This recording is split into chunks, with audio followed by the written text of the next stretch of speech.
Olá, desejo a todos um excelente dia. Meu nome é Thiago, sou formado em Engenharia Mecânica e estou desenvolvendo meu mestrado no INPE em Engenharia e Gerenciamento de Sistemas Espaciais. A equipe de desenvolvimento da pesquisa é composta por mim e pelo coautor Juliano Moreira, sob a orientação do professor Dr. Silvio Manelli. A pesquisa a ser apresentada trata-se da análise da blindagem à radiação TID e CEL em memória do tipo SCAN em órbita LEO. A apresentação da pesquisa terá a seguinte sequência: introdução, com fontes e efeitos de radiação no ambiente espacial, metodologia, com a simulação dos PEMBs, componentes utilizados na pesquisa, parâmetros de entrada para a simulação, seguido de resultado e análise, conclusão e as referências. A tabela 1 mostra as fontes e os efeitos da radiação em relação ao satélite quando ele está em órbita. Quando em órbita, o satélite estará sob a influência das fontes que emanam ou refletem algum tipo de radiação, sendo elas o cinturão de Van Allen, o Sol, a ionosfera e o espaço profundo. Em relação aos efeitos derivados da radiação, podemos destacar a dose total ionizante, efeito de evento único e dano por deslocamento. Em relação à dose total ionizante, podemos dizer que ela é uma degradação cumulativa de longo prazo do componente quando exposto à radiação ionizante.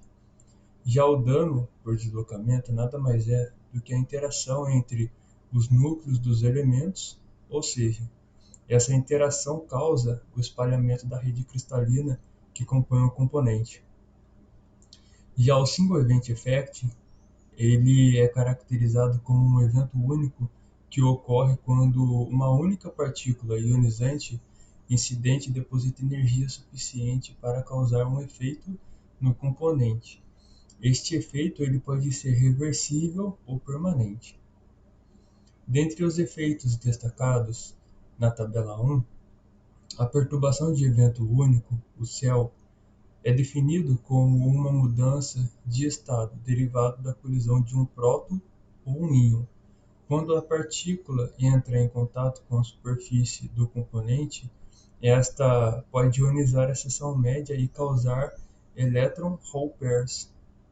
O efeito CEL também é conhecido como soft error, quando ocorre em memória, ou bit flip para dispositivos lógicos. A figura 1 descreve a evolução da simulação realizada para o presente estudo. Foi utilizada na obtenção dos dados a ferramenta SPEMS, disponibilizada pela ESA, e para a plotagem dos dados obtidos foi utilizada a ferramenta Microsoft Excel. Em relação ao simulador SPEMS, ele é do tipo web, e as simulações realizadas pela ferramenta requer como parâmetro de entrada os dados de órbita, os dados específicos do componente e a característica da blindagem. Em seguida, a ferramenta retorna os valores de saída referente ao componente simulado. O parâmetro de órbita é referenciado como ponto de trajetória e são produzidos por duas ferramentas, sendo elas o gerenciador de órbita e o gerenciador de grade de coordenada. Os módulos utilizados durante a simulação no SPEMS foram o gerador de coordenada e fontes de radiação e efeito. O componente analisado é pertencente à família de componentes da Samsung KM622566. O nó tecnológico é de 0,7 mm e tecnologia CMOS de 32K por 8. E em relação a dados de radiação, ele não possui nenhum tipo de informação. Este componente possui aplicação industrial e subdivide em outras duas categorias, como comercial e estendida. O componente de comparação foi utilizado o HX6356. Este componente ele é testado sob a norma 1000 STD 883 e o método de testagem é o 1019. Os parâmetros de entradas no SPENDS foram para a altitude 630 km, 18 graus de inclinação. A órbita utilizada foi heliosíncrona e o tempo de duração da missão foi de aproximadamente 3 anos. Com relação à dose total ionizante, ainda em metodologia, para estimar a dose total absorvida, foi definido o modelo SHIELD-12-2. O material-alvo selecionado foi o silício, e para as configurações de blindagem foi definido o centro de uma esfera de alumínio. O fluxo de partícula solar foi definido o modelo de Creme 86, apontando a pior semana com atividades solares e com uma blindagem habilitada. O modelo utilizado para a blindagem foi tempestade com dipolos excêntricos e modelo de campo magnético com o modelo de Creme 86. As características do componente: para o material alvo foi selecionado o silício. Para o volume sensível, foi definido como forma um paralelepípedo retangular e as dimensões do componente foi de 15,49 por 15,49 por 1 micrômetro. A taxa de ionização e perturbação direta foi utilizado a função de Weibull para definir a seção de cross-section. Para o shape foi utilizado 1,6, para o LET inicial foi utilizado 1,65, o comprimento 20 e o cross-section do componente foi utilizado 5,29 vezes 10 elevado a menos 3. O algoritmo foi utilizado LET constante com creme. As taxas de perturbação induzidas por próton foi utilizado o método Profit para fazer a simulação com ângulo de difusão de 75 graus.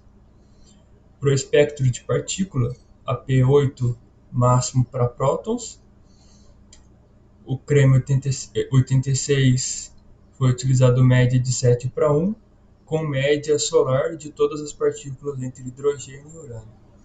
Para raios cósmicos galácticos, foi utilizado também uma média de partículas entre o hidrogênio e o urânio, apontando múltiplas direções para a colisão com o componente dentro de um modelo esférico, com espessura de 2 milímetros de alumínio, tendo como parâmetro a probabilidade de 90% do componente testado não ser afetado pela colisão de partículas. Com resultado para a dose total ionizante, para a configuração centro de uma esfera, observou-se que, com uma blindagem de espessura de 2 milímetros, a atenuação de elétrons presos no cinturão de Van Allen, na parte interna, seria atendida, pois a atenuação é exponencial com pouca variação da espessura de blindagem. A atenuação da dose total ionizante também foi bastante expressiva, com resultados de 1,07 vezes 10 elevado à segunda rad. Para prótons, a atenuação da partícula obteve pouca variação com o aumento da espessura. Para este caso, optar pelo aumento da espessura não seria prudente, pois mesmo que haja o aumento de 10 centímetros de espessura de blindagem, os efeitos não seriam reduzidos conforme o observado para elétrons, sem deixar de mencionar que haverá um aumento significativo na massa, uma vez que a órbita adotada para esta missão se encontra dentro do cinturão interno de Van Allen, onde a quantidade de prótons presos é significativamente maior que a de elétrons. A figura 3 apresenta o aumento da espessura da blindagem acima de 8 mm. A atenuação da partícula não é significante em relação à redução do Single Event Upset no componente, e isso indica que espessuras maiores acarretam apenas no aumento da massa sem que haja redução no evento upset. Sendo assim, a taxa Single Event Upset obtida através da simulação para o componente-alvo dos estudos foi de 2,13 vezes 10 elevado a 11 erros por bit-dia. Para íons e prótons, em termos de blindagem, ainda que ocorra um aumento da espessura para o componente-alvo dos estudos, os resultados obtidos não seriam expressivos em relação à redução de single event upset, uma vez que os resultados entre 2 milímetros e 10 centímetros não freiam significativamente a partícula, conforme mostrado na figura 3. A figura 4 demonstra a quantidade de energia necessária para que o componente comece a apresentar problemas, sendo que à medida que ocorre a redução da integral e da diferencial, a transferência de energia linear tende a aumentar até 9 vezes 10 elevado à quarta, ou seja, com o aumento do LET, o número de partículas existentes diminui. Porém, quanto maior o LET, maior é a chance da partícula induzir um single event upset.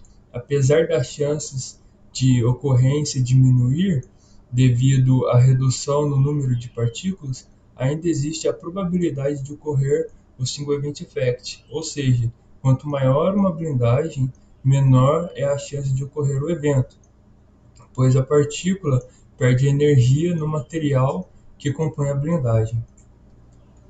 Com relação à conclusão, desta forma podemos afirmar que o objetivo da análise foi atingido, ou seja, a análise foi realizada referente à espessura de blindagem contra a radiação TID e os efeitos CEL no componente comercial-alvo dos estudos. A análise dos dados obtidos através do simulador SPENDS em relação à dose total ionizante, o TID, demonstrou que o componente-alvo dos estudos receberá dose de radiação inferior a 1 kHz, da mesma forma que para a perturbação de evento único, o CEL.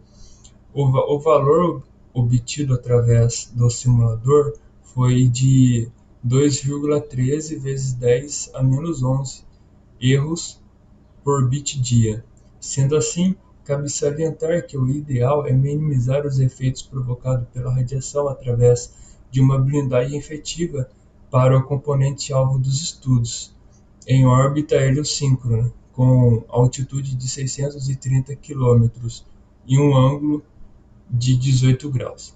Também observou-se que o aumento da espessura da blindagem tem um ponto de saturação, onde não é efetivo o aumento da espessura em relação à quantidade de erros obtido através da simulação. Em outras palavras, é necessário validar os dados obtidos com testes em ambiente de radiação em um laboratório e expor o componente com diferentes espessuras de blindagem à dose de radiação apresentada neste estudo e monitorar a quantidade de erros gerados. Essas são as referências utilizadas durante a pesquisa. Obrigado pela atenção a todos. Até.